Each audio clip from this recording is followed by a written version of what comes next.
নমস্কার বন্ধুরা, কেমন আছো সবাই? আশা করি সবাই ভালো আছো। ওয়েলকাম সবাইকে আবাস কিচেনে।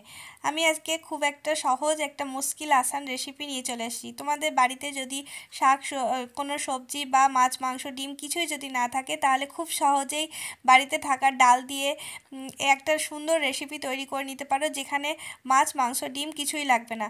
আমি দেখো হাফ কাপ মতো ছোলার ডাল আর হাফ কাপের থেকে একটু কম মটর ডাল, সেটা আমি ভালো করে 7 থেকে 8 ঘন্টা মতো ভিজিয়ে নিয়েছিলাম। যখন হাত দিয়ে ভাঙার মতো নরম হয়ে গেছে, তখন আমি একটা মিক্সির জারের মধ্যে দিলাম, দিয়ে 1 ইঞ্চি আদার টুকরো এবং একটা লঙ্কা দিয়ে ভালো করে দানা দানা পেস্ট করে নেবো। আর পেস্ট করার জন্য আমি কোনো জল ব্যবহার করব না,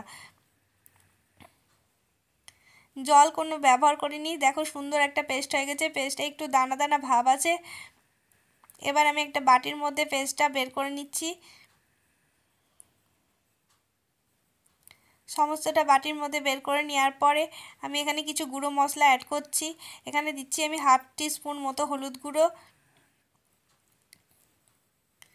দিলাম হাফ টিস্পুন মতো জিরে গুঁড়ো,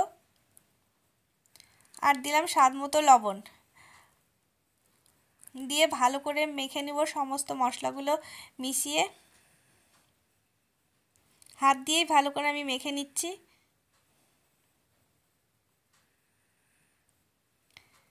ভালো করে মাখা হয়ে গেছে। এবার আমি গ্যাসের মধ্যে একটা কড়াই বসিয়ে দিয়েছি। কড়াইটা প্রথমে ভালো করে গরম করে নিলাম। গরম হয়ে যাওয়ার পর আমি প্রয়োজন মতো তেল দিলাম। তেলটা যখন ভালো করে গরম হয়ে গেছে, তখন আমি ডাল বাটাটা হাতের মধ্যে এরকম গোল গোল চ্যাপ্টা চ্যাপ্টা শেপ করে নিয়ে তেলের মধ্যে ছেড়ে দিচ্ছি। তেলের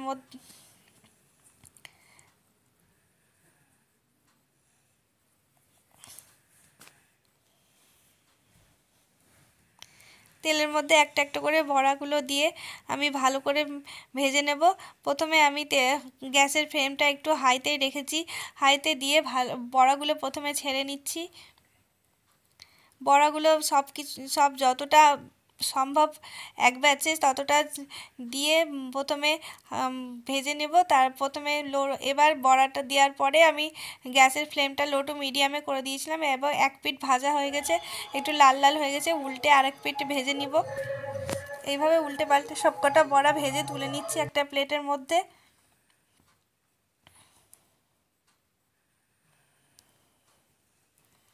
বড়াগুলো সুন্দর লালচে লালচে ভাজা হয়ে গেছে। একটু সময় নিয়ে বড়াগুলো ভাজতে হবে, যাতে ভেতরে কাঁচা না থাকে।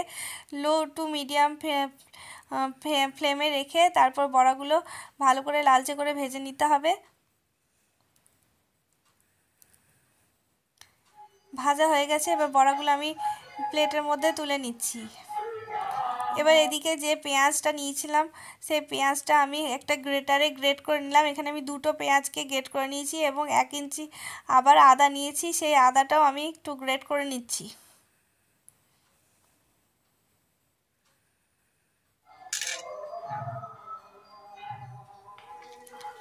আদা পেঁয়াজ দুটোই আমার গ্রেট করা হয়ে গেছে। আর তেলের মধ্যে দিয়ে দিয়েছি, কড়াইয়ের বাকি যে তেলটা ছিল সেই তেলের মধ্যে 3-4টে আলু এরকম ডুমো ডুমো করে কেটে দিয়ে দিয়েছি, এবং লবণ আর হলুদ দিয়ে আলুগুলো আমি লো টু মিডিয়াম ফ্লেমে একটু লালচে করে ভেজে নিচ্ছি। আলুগুলো ভাজা হয়ে গেছে। এবার আমি আবার আলুগুলো একটা প্লেটের মধ্যে তুলে নিলাম। আর কোনো তেল দিচ্ছি না, ওই তেলের মধ্যেই একটা তেজপাতা, একটা শুকনো লঙ্কা এবং একটুখানি সাদা জিরে ফোড়ন দিলাম। ফোড়ন দেওয়ার পর ফোড়নটা 1-2 সেকেন্ড রাখার পরে এবার আমি পেঁয়াজ বাটা এবং আদা বাটাটা দিয়ে ভালো করে কষিয়ে নেব।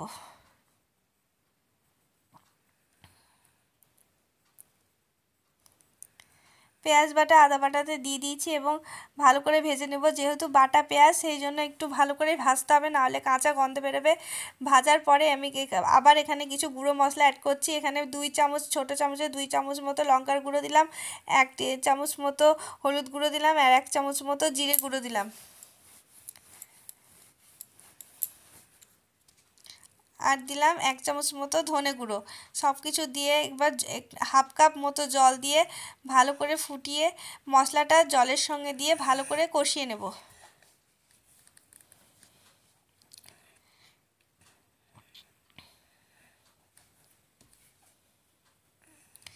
আর দিচ্ছি স্বাদ মতো লবণ। আর দিচ্ছি একটা ছোট চামচের 1 চামচ মতো চিনি দিয়ে মশলাটা ভালো করে কষিয়ে নিচ্ছি। মশলাটা যখন অনেকটাই কষে এসছে তখন আমি এর মধ্যে ভাজা আলুগুলো দিয়ে দেব, যাতে আলুর মধ্যেও ঝাল নুন সব কিছু চলে যায়, সেই জন্য আমি একটু আগে ভাজা আলুগুলো দিয়ে দিচ্ছি।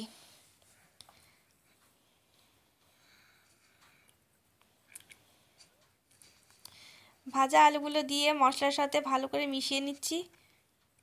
মিশিয়ে নেওয়ার পর এখানে আমি 2 চামচ মতো টমেটো কেচাপ দিয়েছি।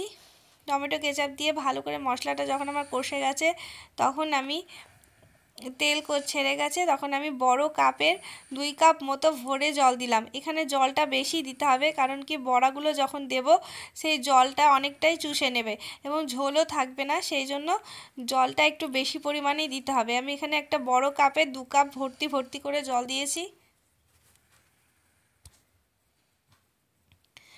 আরও আধ কাপ দিলাম, মোট 2 কাপ আর অর্ধেক কাপ জল দিয়েছি এবং দিয়ে ভালো করে ফুটিয়ে নিয়েছি। ফুটে যাওয়ার পর আলুগুলো যখন আমার সেদ্ধ হয়ে গেছে তখন আমি এবার এই যে ভেজে রাখা বড়াগুলো আমি দিয়ে দিলাম। এই বড়া দিয়ে ঝোল যদি তোমরা না করে এমনিও টমেটো কেচাপের সঙ্গে খেতে খুবই ভালো লাগে।